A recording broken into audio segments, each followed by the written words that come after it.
What are we talking about today? We're talking about the holidays, and we're getting in the swing of things. How do you find happiness and joy right before you tip over the edge to insanity? I think we actually talked about this last year around this time too. And it's a good topic to talk about around these times, around these parts, because every year is a little different and everybody's in a different season. And I'm a big, how do you protect your peace while also not falling victim to some of the bullshit that exists during the holidays? You know what I mean?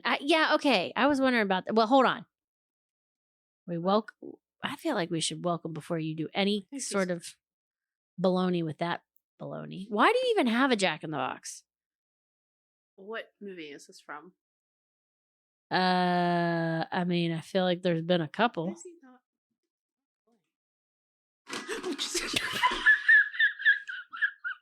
Wow. I am so glad we got that on video. That could not have been better. Holy shitballs. That was incredible. I need to take a drink of water. Keira. I mean, you both jumped. You all know not to look a Jack in the Box in the face. Wow. Okay. I'm just gonna put Okay, what movie are you referring to? Home Alone? No, he's from Elf. Elf, yes. Yeah, that's right, because he had to make them. Buddy the Elf did just that every time. That's the whole episode, guys. So why do you have that? It's Evie's. It was Evie's. It was like from Elf.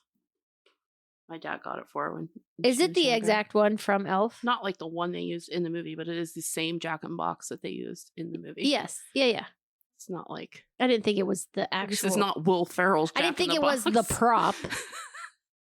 That's so interesting. $1 million. Oh, God bless Jack all... in the Box. Yes. Mercedes. It's going to pop up in the middle of the episode and scare me, guaranteed. Jack in the Boxes are not to be trusted. You're just eyeing it.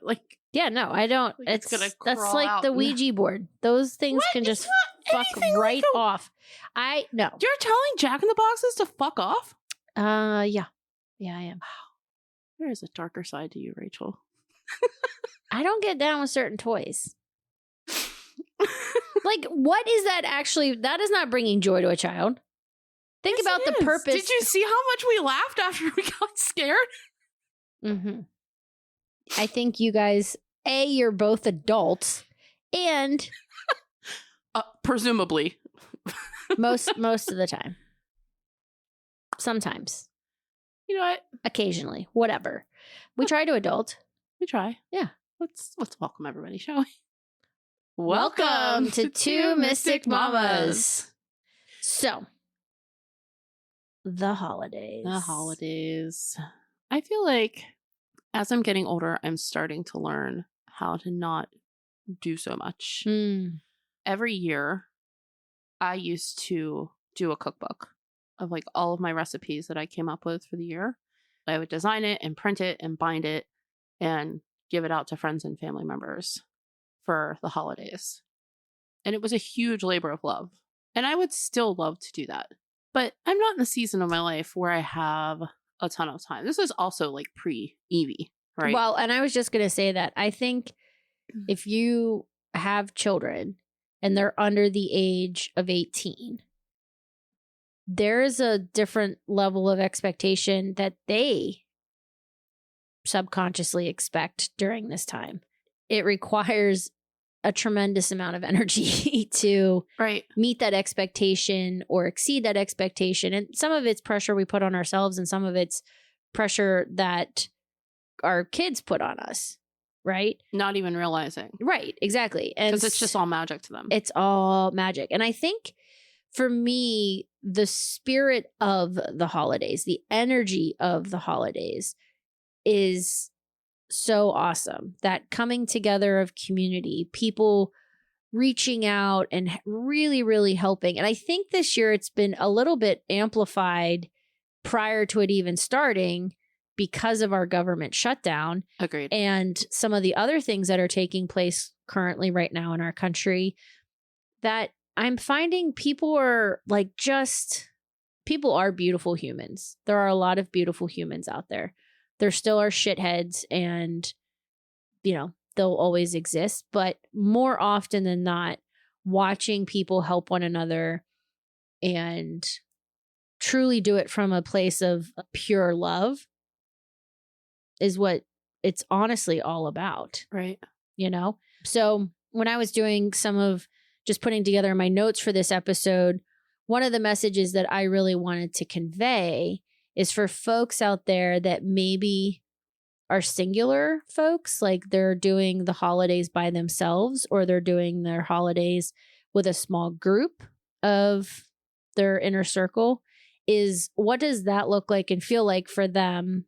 And what are some things that we can offer that can be super helpful in prepping for the holidays? Because prepping for the holidays is so much more than buying the gifts, getting the gifts wrapped, buying the food, having the menu figured out. It's also about how do you set yourself up for success from a spiritual and a mental and a physical standpoint, that your needs are also met instead of your cup being completely drained because you haven't prepped for what is to come. Well, I think that there's a lot of options in what you can do in tiny things to shift the energy before the holidays are ever in full swing, right? Yep. And it can be anything from sitting down and I'm going to have some self-care, or I'm going to even plan out what the next year is going to look like for me. I'm going to do a tarot pool for myself. I'm going to go get my cards read. Like, there's so much we can do to shift the energy before we even step a foot into that season. Totally. Go get a full-blown Reiki session, reset all your chakras, get all that energy moving and flowing, somatics, candles, music, scents. Go outside for a walk, simmer pots. There are a ton. I think for one of the things too is, for me, it's simple rituals of in the evening, like having that time for the decompression that I know I need to do to set myself up for success the next day.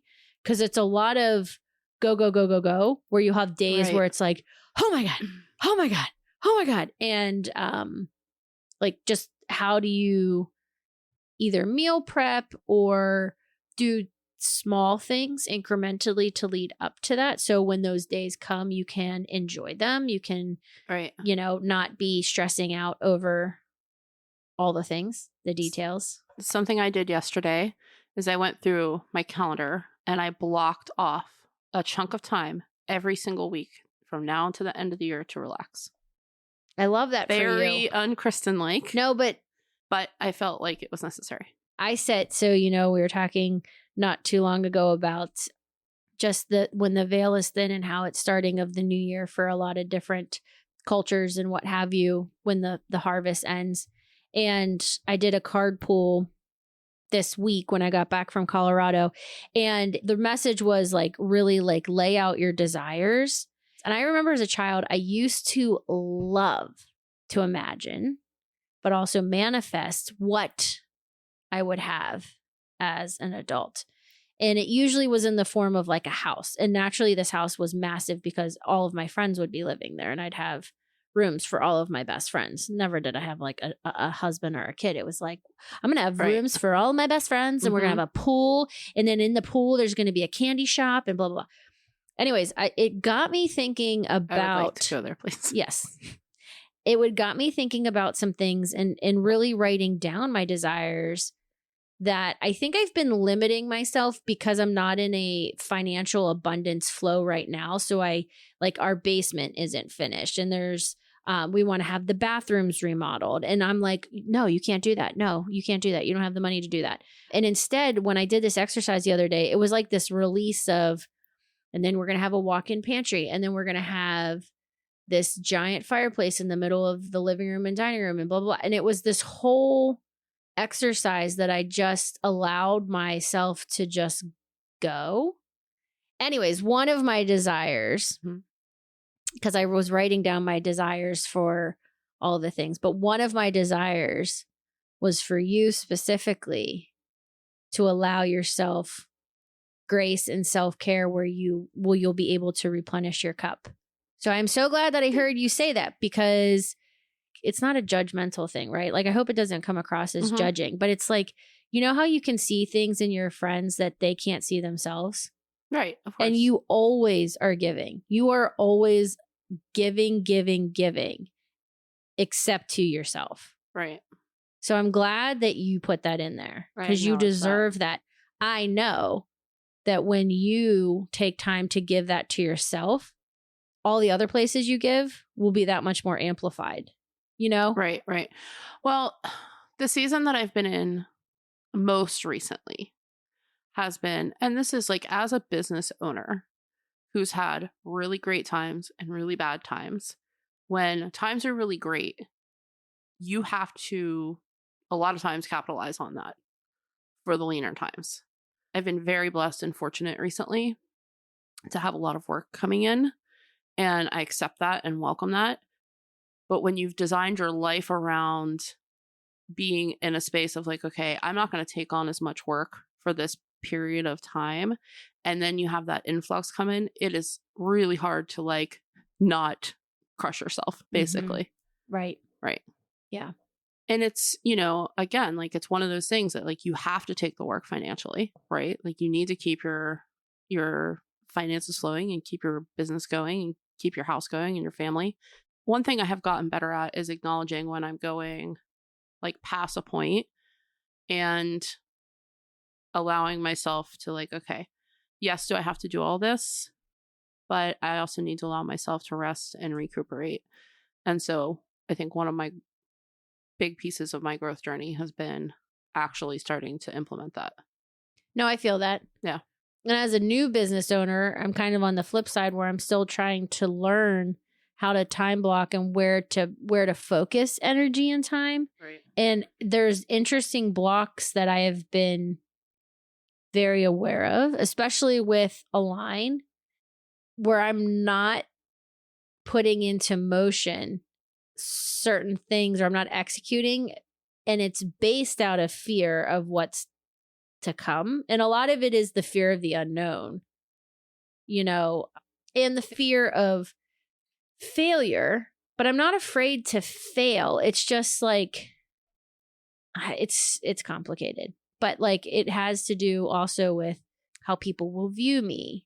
How will the business, you know, get off the ground? It's all unknown. And I'm like, why? But until I execute, and that was in my card reading too, was like, you have work to do. Like my block was a major arcana, upside down, reversed. I was like, damn it, I know. Which card was it? It was the Emperor. It was out of my Archangel deck. Yeah. And I'm still writing about that message today. I haven't done a card pull for a while on myself consciously, because I was like, damn it, I know there's going to be some work I got to work on. So it is interesting going into this holiday season, just also too about both of us being healers, and I think being available for others during this holiday season to provide healing insight. So if you're listening, find a healer in your neck of the woods.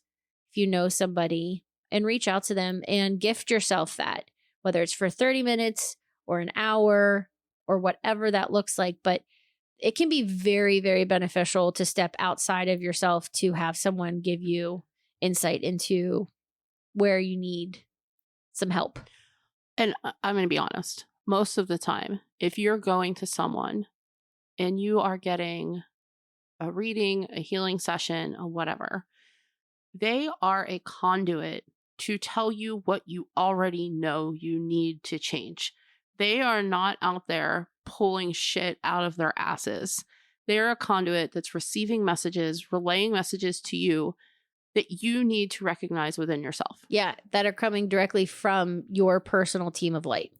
You already know. We're just the conduits. Right. We're you just already know what you need to do, and you already have everything you need inside of you to fucking do it. So believe in yourself.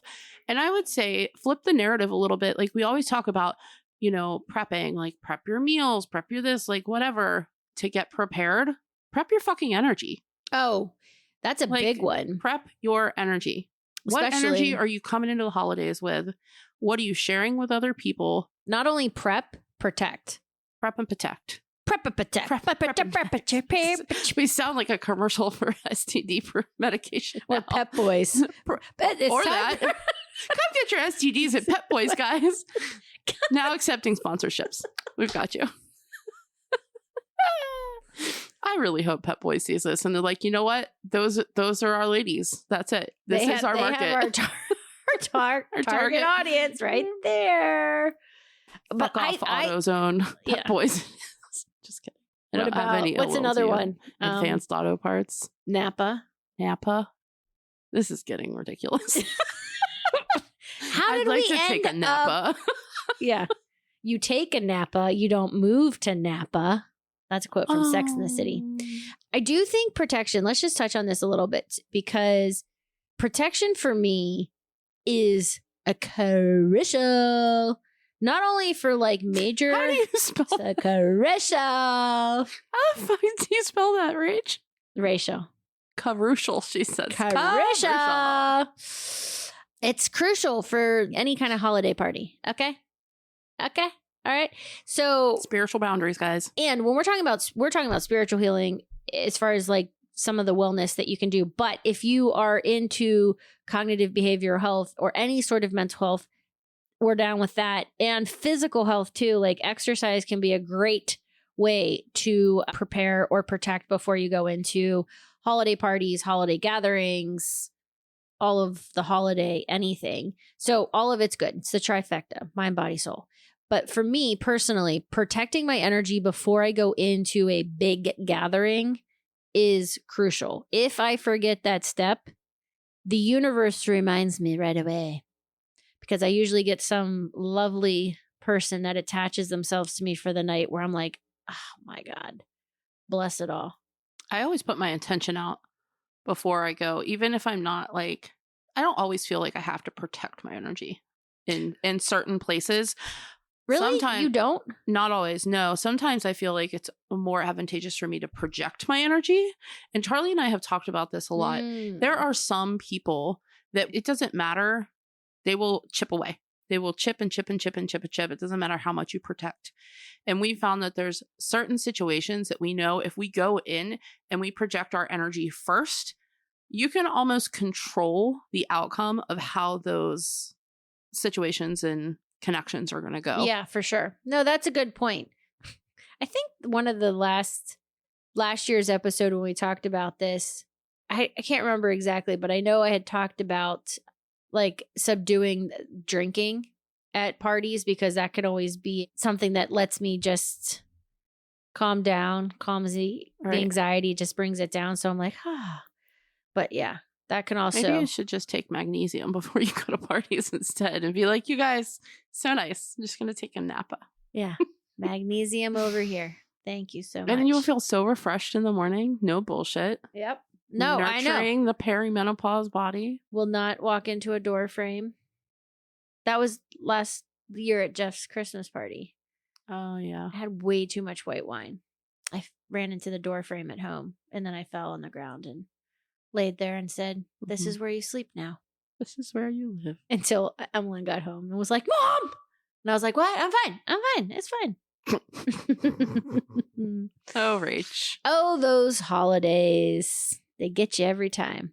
I will say, if you know that you have a family member with opinions that are going to be coming your way, set yourself some intention and protect your peace before you go. I mean, who has any of those? I don't know. Everybody. Yes. The answer is everybody. Everybody has some Everybody of those. has an Uncle Bob or an Uncle Gary that wants to tell them all the things. Doesn't always have to be male. It does. Oh, God, no. I got some females that have quite the opinions. Yeah. Family members will do that. I know. Chosen family, though. Chosen family. Yes. Lean into your chosen family during the holidays and find those pockets of joy. Create the joy first. Yes. For yourself. Yep. So my husband surprised me 2 nights ago. Like, Jeffrey is more of like a gift kind of guy, right? Charlie is not. Charlie is more of a I feel like he's acts of service. He's like acts of service, words of affirmation, like that kind of thing. But he had ordered Let Them by Mel Robbins. I saw the book out there. He ordered one for both of us, and he was like, we're going to have a book club. I was like, what? Look at you. So we started reading that. Okay. I've heard mixed reviews on that. I've seen a couple of podcast snippets about it. Mm-hmm. I'm only about, I don't know, 20 some pages in. So yeah, that should be a good one to report back. I think the idea, though, is that you're protecting your peace from people, things that don't necessarily need to take on your energy. And it's more about, are you expending energy you don't need to expend trying to manage other people and their expectations and or opinions of you? Totally. And it goes back to that, like, everyone's opinion of you is none of your business kind of deal, too. Like, it's none of my business what you think of me. But it is interesting because it gets into the dynamic of relationships. And I know I struggle personally with how other people view me and opinions of others.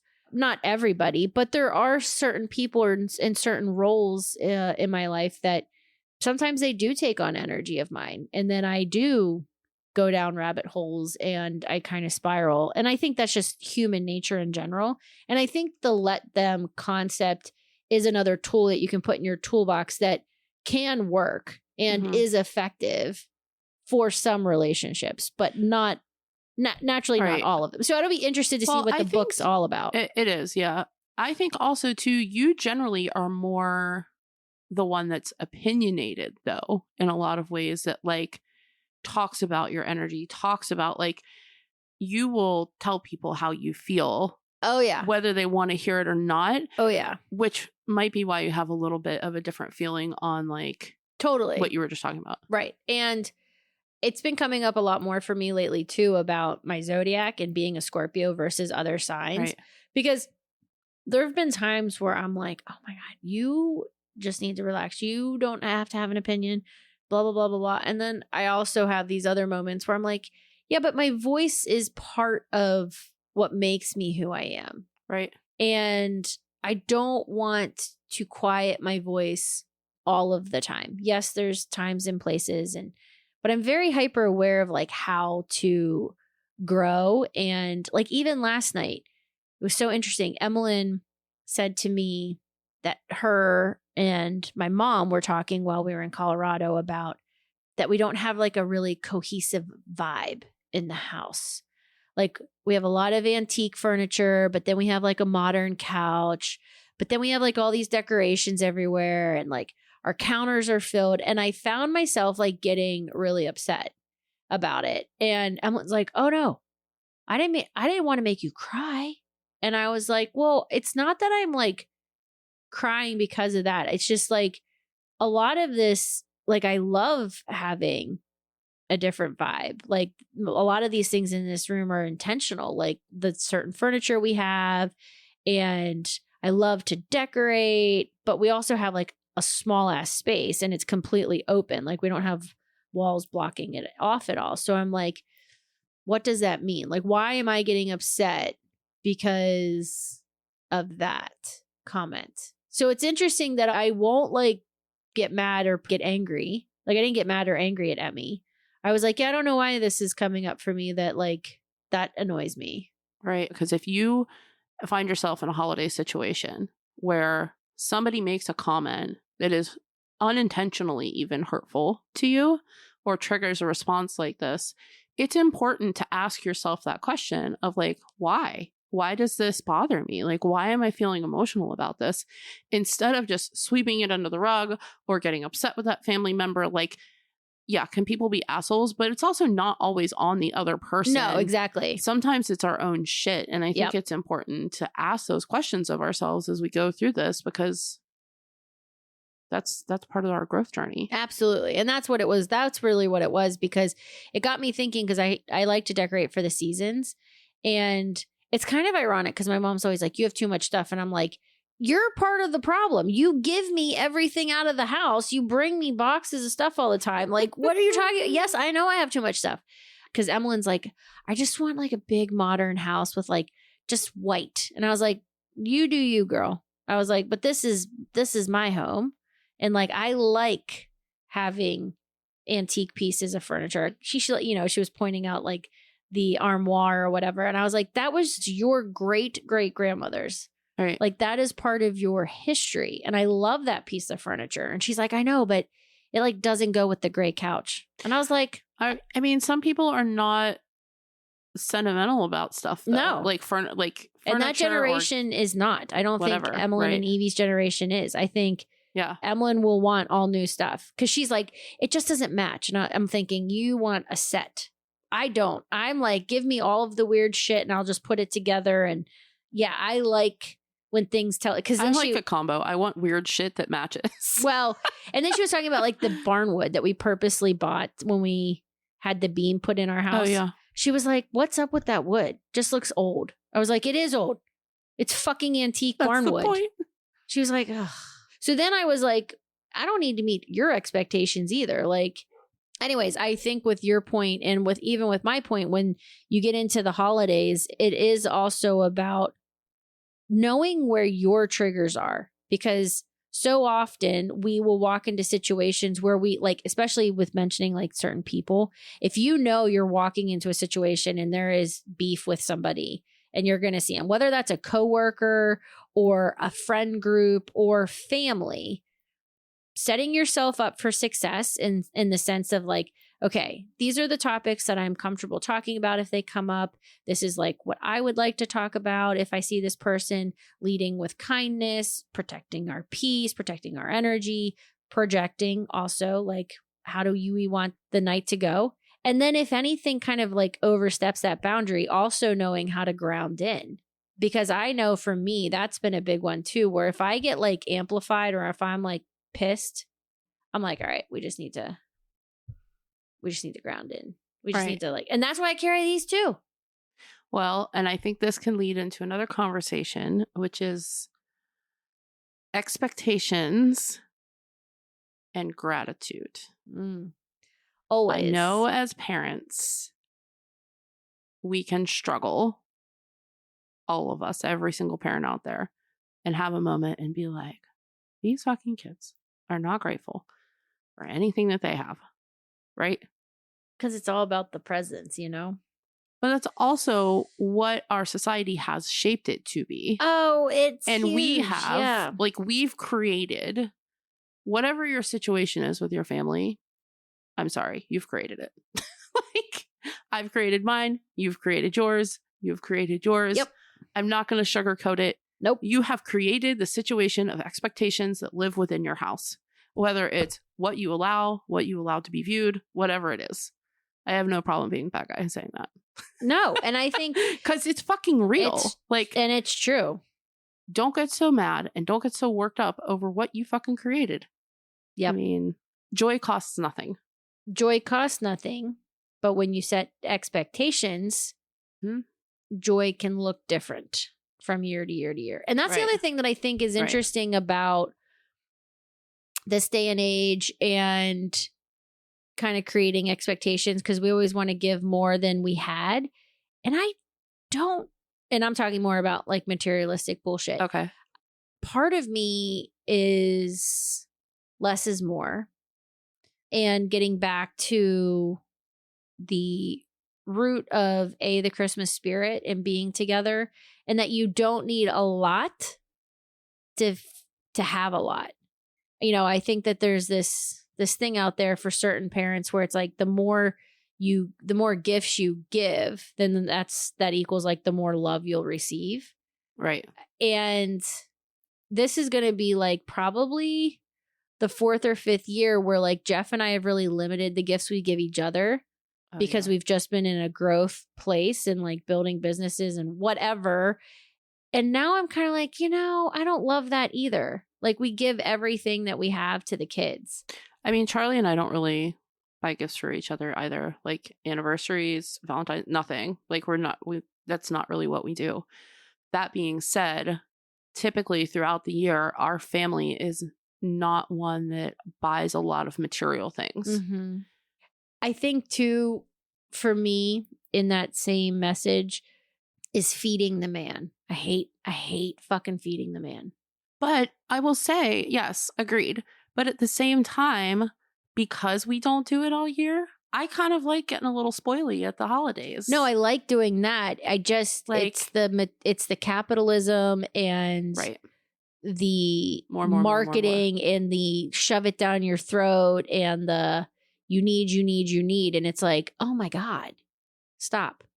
Like what is this creating? So it's more philosophical because, to your point, I also on Christmas morning love receiving some new makeup or some new undies or, candy. That's part of that magic. But then I just it's just a balance. It's a balance, right? Of like, because the kids got the Amazon and the Target catalogs. Mm-hmm. Bless you, fuckers, for sending those to the kids. And Isla immediately made a vision board. Wait, hold on. Isla came here like a week or two ago. Oh, and the Ulta catalog had come and she left. She had circled every single fucking thing in pink dry erase marker. She didn't even let Evie look at it. Evie and I sat down that night and looked at it. She was just laughing so hard. There are little scraps of paper all over my house because she's cut out these teeny tiny little pictures. Because, man, they can jam those pictures full of merchandise. Holy moly. And she's made a damn vision board. She's following your life advice. I mean, she really is. Fuck it.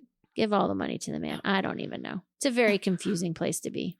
It is. It is a very confusing place to be. I think a lot of people get to this time of the year and they see that their kids aren't as grateful as they want to be or whatever. And I see this on socials all the time, right? Too. And like all these mom groups. And this is the time where people are like, I want to volunteer, right? Which is great. It's admirable. But I would implore you to like come up with a plan for your family over the course of the next year to see like where you can have acts of service be a part of your life. Because I feel like they don't have a frame of reference except for what we provide for them. Mm-hmm. And one time of going and volunteering something doesn't give a frame of reference. No, and it really ultimately, if you think about it from an energetic perspective, doesn't make a big difference either. Well, but there are ways that you can make a difference. No, I mean, but if you can get into a pattern, right, in a routine where you're giving from that place or towards that organization throughout the year, right, that's significant, right? Because to your point, I don't know if it's like human nature or what it is where we feel this like pull to do around the holidays, but then the rest of the year we're like, somebody else is probably doing it, right? I used to be very, very big into volunteer work. Before I had Evie, it was like a very big part of my life. And then it just hasn't been since I've been a mom, other than like once or twice a year or something like that. And a few months ago, I decided that I wanted to make it more a part of my life because I think it's really important to be giving my energy back to the collective, especially with what we do, and doing that in a way that I feel like I can actually energetically give. So I had gotten connected down with 412 Food Rescue. And so I had gone down there and was doing meal prepping and that. And through that, I met this really lovely older lady who turned me on to an organization called Lasagna Love. Oh, yes. And so I've been volunteering for Lasagna Love and Evie's been helping me. And so that's been really cool. And that's literally nationwide. And there's a huge backlog of people. If you're in need, if your family's in need, whether it is because of, funding, or if it's because you're going through a hard time, illness, death in the family, or you just want a home cooked fucking lasagna. Yep. You can go and request a lasagna and then a neighbor will make it for you and deliver it to your house. Yep. So that is, I love that. That's such a simple yet beautiful concept. That's another example of someone having an idea and being like, let's just do this. Let's just execute this. It's like having a soup kitchen, right? That just comes to your house and is like, hey, would you like a cup of soup? And there's nothing more beautiful than getting a home cooked meal from somebody when you need it the most. Like I brought my friend who had surgery the other day, I brought her some pork and sauerkraut and some ham and bean soup that I had frozen. And we just sat and talked, you know? Yeah. And that's the other thing I think that, I don't know if Lasagna Love does this, but like sometimes people just need like a place to talk to another human or an avenue or a connection to just be like, we can just talk. You know what I mean? Yeah. No, they don't do anything like that. No. But as somebody who practices kitchen witchery, this feels very aligned with who I am, being able to infuse that with love and give that, because to your point in the beginning of this podcast, I used to be the kind of person that gave away my energy freely to anybody. Yes. When they needed conversations. Yes. And I felt like I got sucked into so many conversations that were not beneficial for me. No, they didn't serve. Yeah. And I think that's the beautiful part of doing protection though too, is you can still be kind and have a conversation, but then you can pick up on how to end that conversation with grace. The other thing that has come up with me, even like in reaching out with certain people, is if you've created space for yourself and you know that, you know, what you have on your schedule is what you have on your schedule and something else comes into the play, having a really beautiful phrase to say no, but not just no. It's like, my calendar's full for the rest of the year. Let's try to get together at the beginning of the year. And I would implore you to use AI to help you come up with these. Yes. If I'm honest, like if you want a place to actually use AI, this is it, right? You can be like, hey, I just need, and then you can change it to be your own voice and your own tone, but it can offer you other language. I love AI for that. Me too. Yeah. Yeah. Because sometimes just the way I speak in general is also sometimes the way I type, and it can be abrupt and like not always well received, even though that's not my intention. Right. So I think AI is great if you can, hey, I need to say no to this particular situation. It's a work situation and my schedule is full and I've already committed to XYZ. How is a good way of phrasing this? So I'm declining, but I'm doing it with class. I literally did this yesterday because there was a situation where a gentleman that I don't know had emailed someone else at Attention Me and was asking for my time. I'm not going to go into too many specifics on here, but I had no clue what it was about. It was forwarded to me. It was the whole thing was very odd. And when I showed up at one of my places of work yesterday, he was there waiting for me. And so it was a very odd interaction, to say the least. And I got a kind of a heads up from somebody that this person was there, who, again, I don't know what they look like. I've never met the person, whatever. So I had literally gone on my phone really, really quick and like put ChatGPT up and was like, okay, how do I like say something nicely to this person that I don't have time for, whatever. Yeah. I don't even know what's coming at me. Yes. But I can assure you I don't have time. Yes. Like, I don't. That's what ChatGPT said. They just said, you talk gibberish like the Swedish fish. Swedish, like the Swedish fish. In fact, it was just a gif of a Swedish fish going like this. Yes, exactly. That's what Chat said. Yep. It was Chat clear. said, fuck off. Chat. So did it end okay? It was weird. I'll tell you off. Off recording. I'll tell you off. I'll tell you off like I told that guy off. I didn't tell anybody off. No, you don't say. The day I see you actually tell someone off, I will be like, get me a drink right now. Oh, the show is about to commence. Really? Because I don't, but when I do. I know. I can only imagine. Yes. Yeah. I just want to be a spectator because I'm just gonna. I'm gonna be like, I'm here if you need me, but like we've been friends for over a decade, and it's not happened yet. So no. When I say rare, I don't even rare. know. Yeah.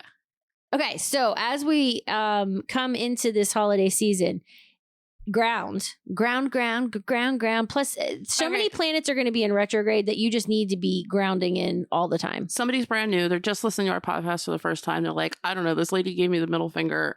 There's a lot happening. What the fuck is grounding?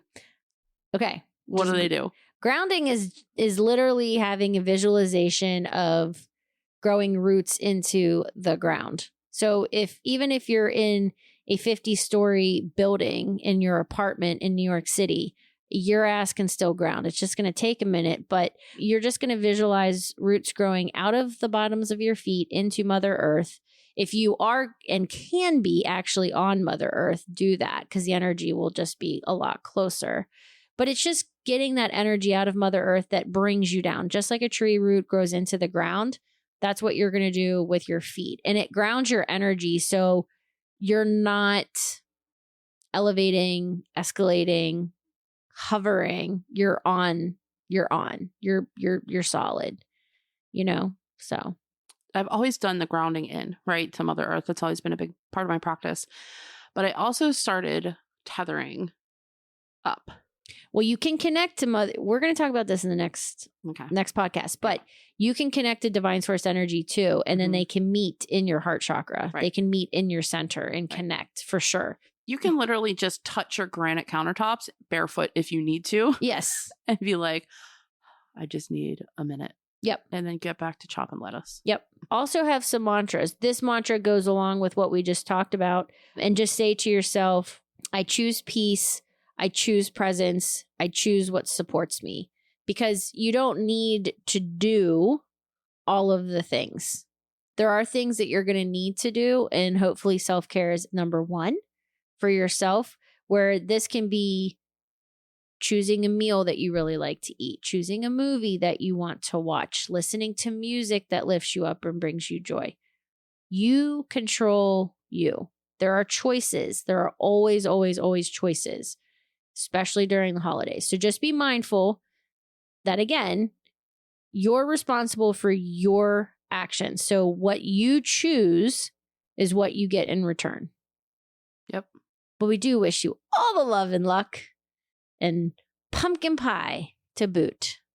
Well, thank you guys for being here. Please check out all of our socials. I am going to be doing some 2-minute quick joy resets for people during the holidays on our socials. So you can check us out on Instagram, TikTok, YouTube. We are Facebook. doing monthly lives, but also on TikTok. We are going live throughout the week individually. We won't be together just because we physically won't be together, but we will be going 10,000 light years away. Yeah, we will be going live and doing oracle readings and card pulls. Also talking about the most recent podcast that we have launched, which is always fun when we can get our listeners in and interacting with us on those platforms. So just be on the lookout for those. Lives are difficult for a lot of people to catch, especially just because everyone has different schedules. But in organically growing the base of the podcast in having more listeners tune in, those are ways that those platforms really just thrive. Yep. So if you are a YouTube live kind of person or a TikTok live kind of person, be on the lookout for us. Find us on there. Two Mystic Mamas, TWO. Mystic Mamas. It's the same name across all of our platforms. And you can always find us live on YouTube and on TikTok the last Thursday of every month. Correctamundo. We love you guys. Tuesday. Yep. You said Thursday. Whatever. Pick it. It's a day. It starts with a T. Well, and if you want to be confused, just listen to us. We don't know what the fuck we're talking about. Sorry. Figure it out, people. Tuesday. Figure it out. Well, you know what? If you were working on your psychic abilities, you would know that I was saying Tuesday and not Thursday. Just kidding. That's highly gaslighting, guys. Just kidding. Love you so much. Bye. Happy holidays. May your gaslighting be far, far away. I just lit your torch, Isabella. Yeah. Isabella. Okay, we need to go. Goodbye, everybody. Ciao and good night. Bye.